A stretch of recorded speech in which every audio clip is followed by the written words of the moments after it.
The Korean Peninsula has been the site of one of the world's longest-running conflicts. But 68 years after war was first declared between North and South, could a lasting peace deal be on the horizon?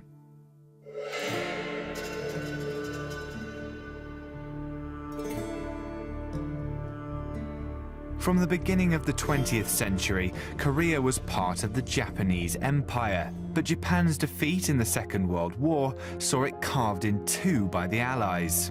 In August 1945, two young aides at the US State Department divided the Korean peninsula along a line known as the 38th parallel. The Soviets held the north, the Americans the south. It was the influence of these superpowers that shaped the political destiny of each state. The North supported communism, while the South was bitterly opposed to it. In June 1950, tensions boiled over, and 75,000 North Korean troops crossed the 38th parallel and invaded South Korea. Within a month, US troops were deployed to repel them. As far as Washington was concerned, this was a war against international communism itself. The US advance forced the North Korean army into retreat, but pushing too far threatened to provoke Communist China and possibly the Soviet Union into joining the conflict. Fearing the very real possibility of World War III, President Truman initiated peace talks.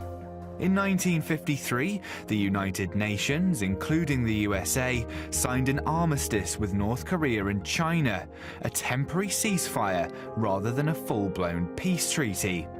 The agreement gave South Korea an extra 1,500 square miles of territory and created a 2-mile-wide demilitarized zone that still exists today. But this neighborly feud rumbled on. Outbreaks of violence have been common along what is now the most heavily militarized frontier in the world. In 1976, the threat of war loomed again after axe-wielding North Korean soldiers attacked and killed 2 US Army officers inside the demilitarized zone. And the two sides have come close to a peace deal before. In 2007, both sides settled on dozens of agreements aimed at supporting North Korea's economy and eventual reunification. The talks only broke down after North Korea refused to allow international inspectors to visit its nuclear facilities. And the North's nuclear ambitions have continued to ramp up tensions in recent years, now orchestrated by dictator Kim Jong-un. But in an unlikely twist, South Korea's hosting of the 2018 Winter Olympics marked a turning point in relations. North and South fielded a joint team in the women's ice hockey, a historic first, and North Korean dignitaries crossed the border in what was seen as a major diplomatic breakthrough. Now there are suggestions that South and North Korea are to meet once again to discuss an official end to the war, almost 7 decades after it began.